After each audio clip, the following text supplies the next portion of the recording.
Welcome friend. आज शुरू करते हैं मॉडर्न हिस्ट्री प्रैक्टिस पार्ट 2। जैसा कि हम लोग ने प्रैक्टिस पार्ट 1 में 10 सवाल किए थे, तो आज फिर 10 सवाल करेंगे। आपको कमेंट बॉक्स में सही जवाब देने हैं कि आप 10 सवाल में कितने सही कर पाते हैं। ठीक है, तो चलते हैं पहले प्रश्न से। 1939 में भारतीय राष्ट्रीय कांग्रेस के त्रिपुरी अधिवेशन में सुभाष चंद्र बोस पुनः कांग्रेस के अध्यक्ष चुने गए। इस चुनाव में उन्होंने गांधी जी के किस उम्मीदवार को हराया था? तो उन्होंने पटाभी सीतारमैया को हराया था। ठीक है, तो आंसर इसका सी हो जाएगा।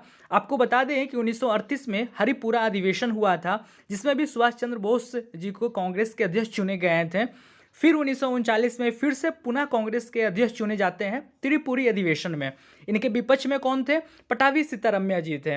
हालांकि ये सुभाष चंद्र बोस जी ने इस्तीफा दे देते हैं 1939 में ही, और उन्होंने 22 जून 1939 को ऑल इंडिया फॉरवर्ड ब्लॉक की स्थापना करते हैं। 22 जून 1939 को ऑल इंडिया फॉरवर्ड ब्लॉक की स्थापना होती है। ठीक है, तो पहला सवाल में जितने भी क्वेश्चन आने वाले हैं उतना आपको कवर कर दिए हैं। अब दूसरा सवाल, भारत में साम्यवाद के पथ प्रदर्शक कौन थे? तो एम.एन. रॉय थे। एम.एन. रॉय भारतीय कम्युनिस्ट पार्टी के संस्थापक भी रह चुके थे। ठीक है, तीसरे सवाल, निम्नलिखित में से लॉर्ड माउंटबेटन का सर्वाधिक विवादास्पद कार्य कौन सा था? तो आपको 4 ऑप्शन दिया हुआ है। आपको बताना है कि लॉर्ड माउंटबेटन जी का सबसे विवादास्पद कार्य कौन सा था। पहला है पंजाब तथा बंगाल का विभाजन, नहीं। उत्तर पश्चिम सीमांत क्षेत्र में जनमत संग्रह करवाना, बिल्कुल नहीं। कार्यकारी परिषद का निर्माण जिसके सदस्य केवल भारतीय थे, ये भी नहीं। शक्तियों के हस्तांतरण की तिथि को जून 1948 से पहले 1947 कर देना, सबसे विवादास्पद कार्य लॉर्ड माउंटबेटन जी का यही था। आपको और बता दें कि 4 जुलाई 1947 को ब्रिटिश संसद में इंडियन इंडिपेंडेंस बिल भी पेश किया गया था। ठीक है, इनसे जानकारी और आपको मिल जाएगी। चलते हैं अगले सवाल की ओर। चौथे प्रश्न, 1937 के आम चुनाव के बाद की घटनाओं तथा उसके बाद कई प्रांतों में भारतीय प्रतिनिधियों की सरकार बनी। इस संदर्भ में कौन सा कथन गलत है? आपको 4 कथन दिए गए हैं, इसमें से बताना है कि कौन सा कथन गलत है। पहला है, इन चुनावों में कांग्रेस काफ़ी सफल रही जबकि मुस्लिम लीग बुरी तरह असफल हुई। ये तो सही था। उत्तर पश्चिमी सीमांत प्रांत में कांग्रेस सबसे बड़ी पार्टी उभर कर सामने आई, ये भी सही था। यूनानिस्ट पार्टी तथा कृषक प्रजा पार्टी ने क्रमश पंजाब और बंगाल में सरकार बनाई, ये भी सही था। कांग्रेस के कुशासन व अत्याचारों को दर्शाने के लिए जिन्ना ने पीरपुर रिपोर्ट तैयार की। ठीक है, तो ये आंसर गलत है। पीरपुर रिपोर्ट कौन तैयार किए थे? राजा सैयद मोहम्मद मेहदी, राजा सैयद मोहम्मद मेहदी जी ने। ठीक है, चलते हैं अगले प्रश्न की ओर। 5वां सवाल है, 1946 के रॉयल इंडियन नेवी के विद्रोह को समाप्त करने के लिए किसने घोषणा की थी? तो ये मोहम्मद अली जिन्ना जी ने विद्रोह को समाप्त करने के लिए घोषणा की थी। हालांकि इसका मध्यस्थता कौन कर रहे थे?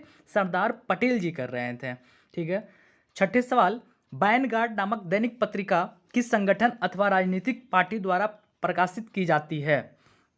तो ये जाती थी रेडिकल डेमोक्रेटिक पार्टी द्वारा प्रकाशित की जाती थी। ठीक है, रेडिकल डेमोक्रेटिक पार्टी की स्थापना कब हुई थी? 1939 में। कब हुई थी? 1939 में। इसके संस्थापक कौन थे? एम.एन. रॉय। एम.एन. रॉय इसका संस्थापक थे, और ये वैनगार्ड सबसे मुख्य पत्र थे। ठीक है, रेडिकल डेमोक्रेटिक पार्टी के सबसे मुख्य पत्र वैनगार्ड थे। ठीक है, चलते हैं अगले प्रश्न की ओर। 7वां प्रश्न है, अस्थाई बंदोबस्त के तहत जमींदार द्वारा एकत्रित किए जाने वाले कुल राजस्व का कितना हिस्सा ब्रिटिश सरकार को दिया जाना था?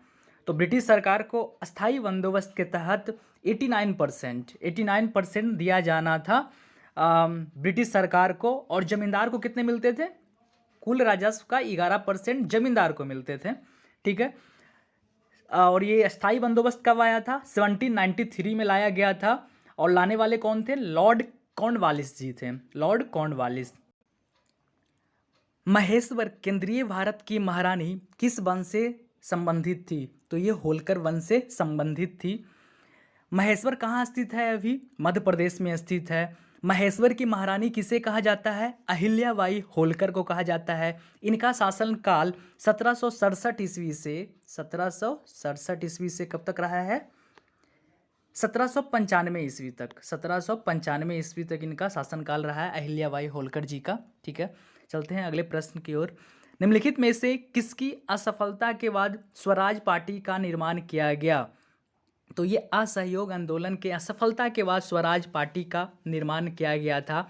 असहयोग आंदोलन क्यों बंद किया गया था? क्योंकि बीच में एक चौरी चौरा कांड हो जाता है, इसके बाद असहयोग आंदोलन को बंद किया जाता है।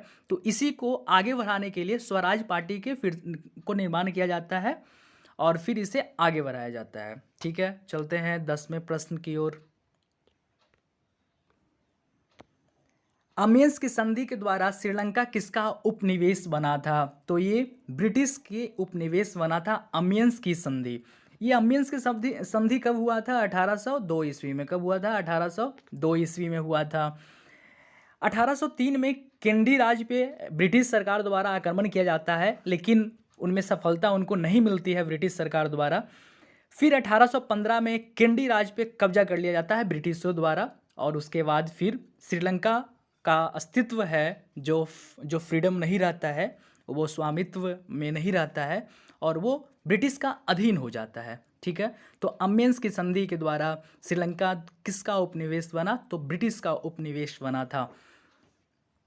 बहुत बहुत धन्यवाद। आज 10 सवाल खत्म हुए। बने रहिए हमारे चैनल में।